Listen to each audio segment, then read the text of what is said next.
Bonjour à tous, ceci est le compte-rendu de ma 79e journée de bonheur en direction de Saint-Jacques-de-Compostelle. Hier nous étions le mardi 22 août et je suis parti de Hospital d'Orbigo pour me rendre ici à Cruz de Ferro pour un total de plus de 46 km.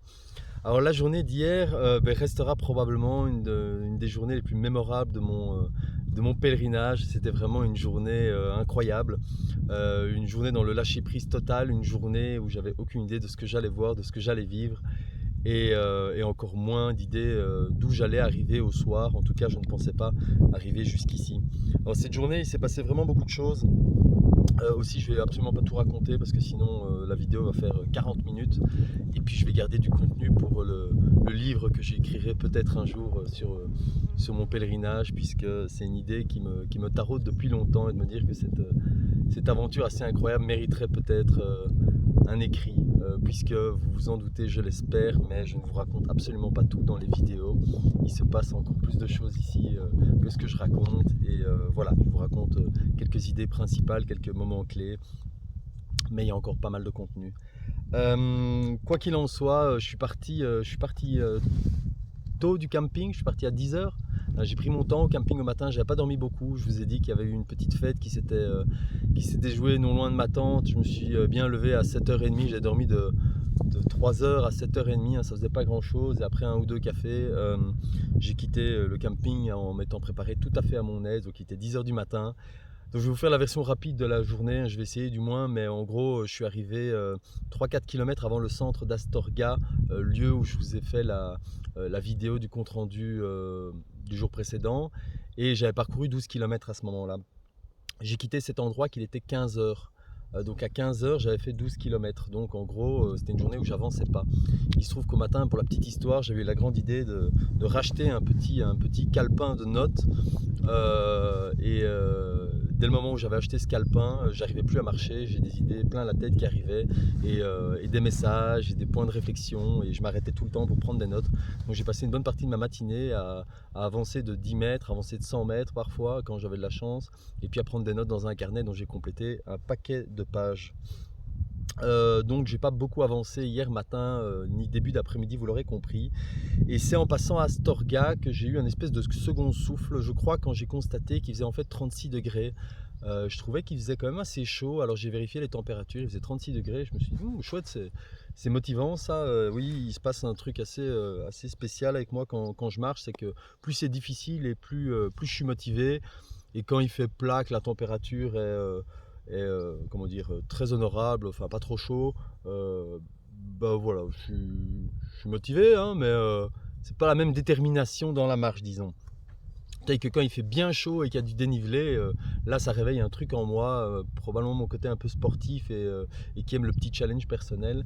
Et voilà, je me motive, je trouve une énergie supplémentaire quand il y a de la difficulté, ça c'est tout moi. Donc j'ai commencé à bien avancer quand j'ai constaté qu'il faisait 36 degrés. J'ai traversé un ou deux villages où on me regardait bizarrement, puisque les gens étaient attablés avec leurs petits verres de fin de journée, et ils se demandaient bien pourquoi est-ce que je continuais à marcher par cette chaleur, qui plus est en me lançant sur des chemins qui étaient des kilomètres de solitude où il n'y avait vraiment pas grand chose. Mais en tout cas moi j'ai adoré ça. J'aime beaucoup parcourir certains de ces chemins tout seul. Je dois dire que je profite et je savoure le fait d'avoir la chance de parcourir certains de ces chemins en solitude. On est bien loin des autoroutes de pèlerins dont j'avais entendu parler en Espagne, mais de fait, vu que ma manière de voyager, mes horaires sont complètement différents des autres, eh bien, je me retrouve souvent seul sur les chemins, et c'est vraiment très agréable d'avoir la chance de profiter de ces paysages en solitude.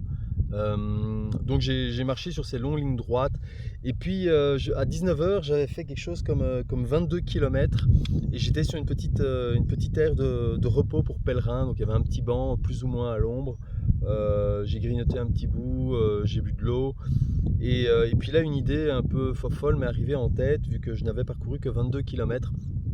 Je me suis dit, ah, ce serait bien si ce soir j'allais dormir à Cruz de Ferro.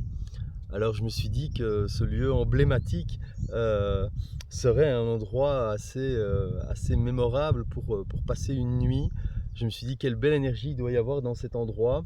mais en consultant mes guides, je me suis rendu compte qu'il me restait un bon 22, 24 en l'occurrence, kilomètres additionnels pour arriver jusqu'ici avec un dénivelé d'un peu plus de 600 mètres. Et il était 19h.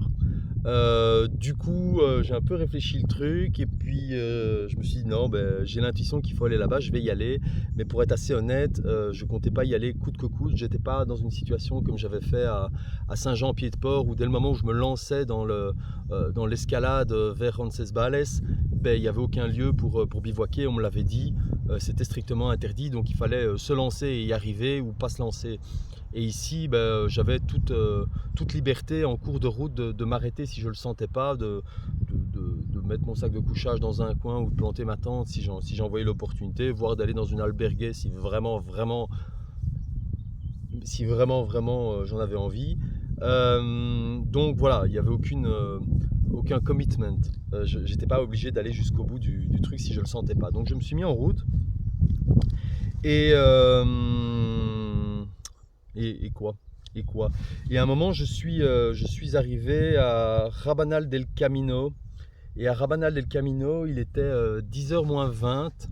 Il était 10h moins 20 et un orage a commencé à tomber. Alors là, j'étais à 7,3 km. J'avais bien vérifié. J'étais à 7,3 km de la Cruz de Ferro. Un orage a commencé à tomber, mais il m'avait l'air loin. Et j'ai commencé à réfléchir, est-ce que je vais jusqu'au bout? Alors il faut savoir qu'à cette heure-là, il faisait noir absolu. Le chemin qui allait de Rabanal del Camino jusqu'à Cruz de Ferro était dans le noir absolu. C'était un chemin dans No Man's Land, donc une fois que j'étais lancé dedans, il n'y avait vraiment pas grand-chose, un micro-village juste avant Cruz de Ferro. Mais en gros, il fallait prendre une décision. Soit je m'arrêtais là et je trouvais un endroit pour aller dormir, soit je me lançais. Et voilà, je me suis laissé le temps de la réflexion pendant un petit repas puisque je n'avais pas encore soupé. Et après avoir mangé, je me suis dit plusieurs choses. Déjà, mon intuition était d'aller dormir à Cruz de Ferro.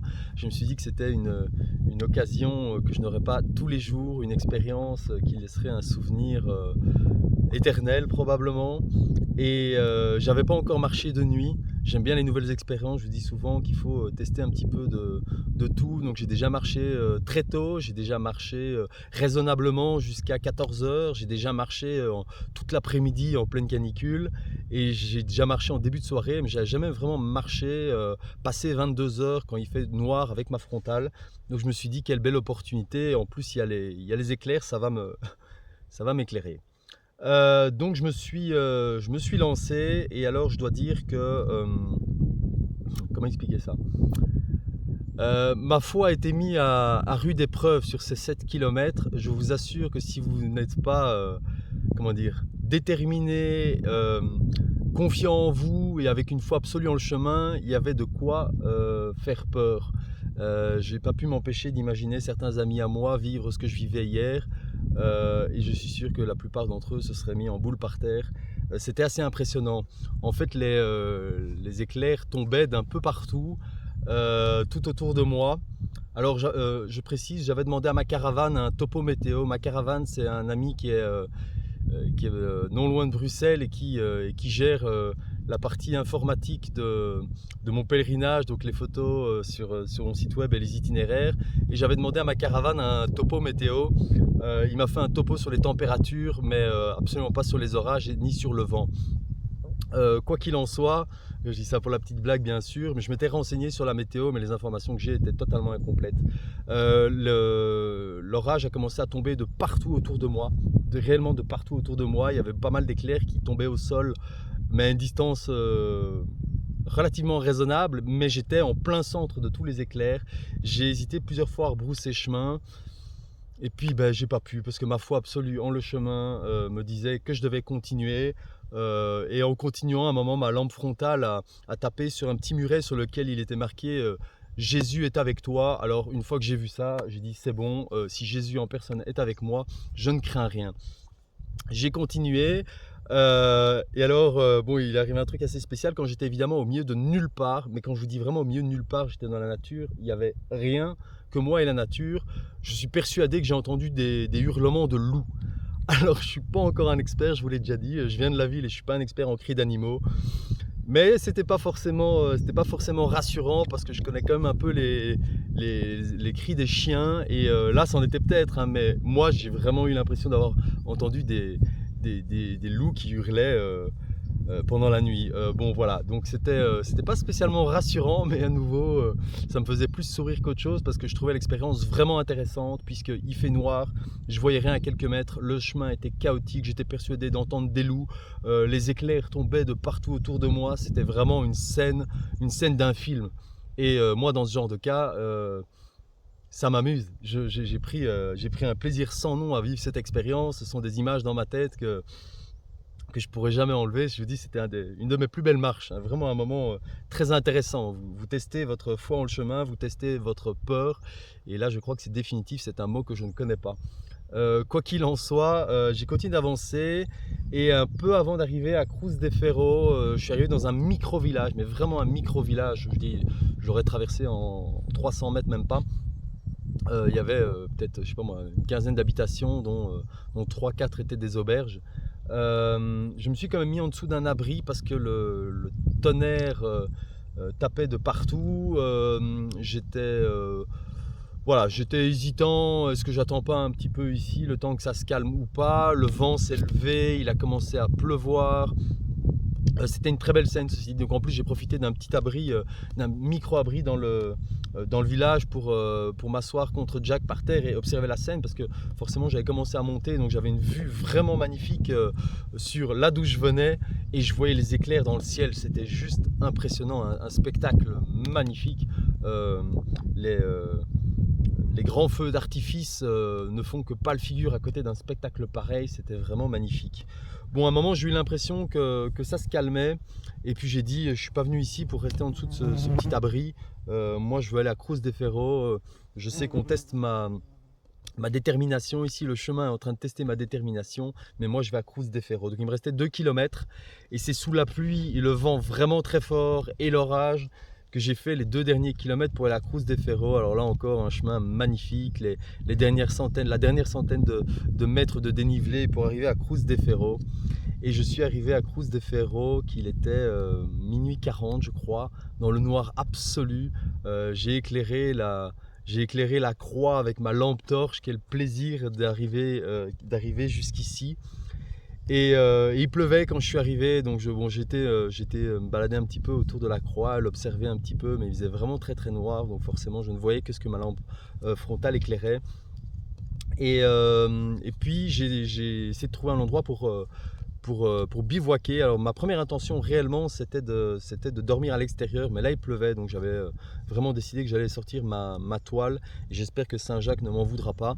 Et en fait ici juste en face il y a un parc. Alors il y a un parc de l'autre côté aussi mais avec une chapelle. Voilà, il y avait ce parc-ci ici avec des tables pour pèlerins un peu partout avec un emplacement, on pourrait mettre 50 tentes, peut-être même une centaine bien organisées. Je me suis dit personne ne va vraiment vouloir de mettre ma tente ici pour quelques heures. Donc j'ai planté ma tente sous la pluie. Et alors là, comme une récompense, il s'est passé quelque chose d'assez magnifique quand j'ai planté ma tente. Une fois que la tente était plantée, la pluie s'est arrêtée, le vent s'est arrêté, l'endroit ici était devenu calme et je ne voyais plus que des éclairs au loin que je n'entendais plus. Mais tout autour de l'endroit, comme s'il y avait une espèce de demi-sphère qui entourait Cruz de Ferro et qui protégeait du bruit, du vent, de la pluie, de tout. C'était un espèce de microclimat juste autour de Cruz de Ferro. C'était juste incroyable. Je me suis assis sur une de ces tables, enfin à une de ces tables là, et dans la pénombre, j'ai observé Cruz de Ferro. Alors j'ai coupé ma lampe frontale. Alors imaginez, le ciel la nuit, il est jamais complètement noir. Donc dans la pénombre, je voyais ici le dessus de la colonne qui dépassait au-dessus de la cime des arbres. Dans le ciel et dans la pénombre, je distinguais très légèrement la butte et je suis resté là une demi-heure, 3/4 d'heure à contempler ce spectacle. J'étais vraiment ravi d'être dans ce lieu un peu privilégié à cette heure-là, tout seul. C'était vraiment un moment de quiétude, un moment d'une certaine forme de satisfaction d'être arrivé là après un si long trajet. Et là, quand je vous dis que j'ai savouré le moment, mais il n'y a vraiment pas d'autre mot, j'ai savouré le moment, j'étais vraiment bien. Ce qui fait que j'ai été couché relativement tard, puisqu'à mon avis, j'étais pas avant 1h45 ou 2h dans mon lit, avec de nouveau un réveil ce matin à 7h30 pour éviter de rester, enfin de laisser l'attente trop longtemps, puisque bon, légalement, j'ai pas vraiment le droit de laisser l'attente.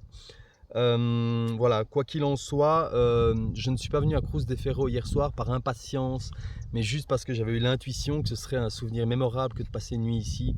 Et je vous assure que j'oublierai jamais, jamais, jamais ce moment. Cette marche était incroyable. L'arrivée à Cruz de Ferro était juste incroyable. Et le fait de m'être réveillé en voyant Cruz de Ferro, en voyant la croix, dès que j'ai ouvert ma toile de tente, puisque j'avais tourné ma tente de manière à voir la colonne au moment où j'ouvrais la tirette de ma tente. Alors c'était ça ou la Guardia Civile, hein, mais j'étais assez confiant que ce serait la croix que je verrais en premier lieu au moment où j'ouvrirais ma toile de tente. Et c'est ce qui s'est passé. Donc voilà, j'ai pas beaucoup dormi, mais j'ai vraiment bien dormi. J'ai passé un excellent moment et cette marche restera un de mes plus beaux moments sur les chemins de Compostelle. Alors ce qui m'amène au fait que j'ai insisté sur le fait que ce n'était pas de l'impatience. Ben non, c'était pas de l'impatience parce que j'avais la mission d'apporter ceci à Cruz de Ferro, d'où ma satisfaction d'être arrivé ici, puisque j'ai reçu ce caillou il y a, je crois maintenant 1600 km à Vézelay le 22 juin, et j'avais promis que j'apporterais ce caillou ici. Alors non, je n'ai toujours pas regardé ce qui était marqué dessus, mais juste après cette vidéo, je vais le déballer, je vais le lire, j'irai déposer ce caillou comme je l'ai promis, là-bas, sur le tas de cailloux. Et je vous ferai certainement une vidéo pour vous parler de cela. Voilà. Sur ce, je vais vous souhaiter une très belle journée à tous. Comme toujours, et du fond de mon cœur, je vous souhaite à tous un très bon chemin.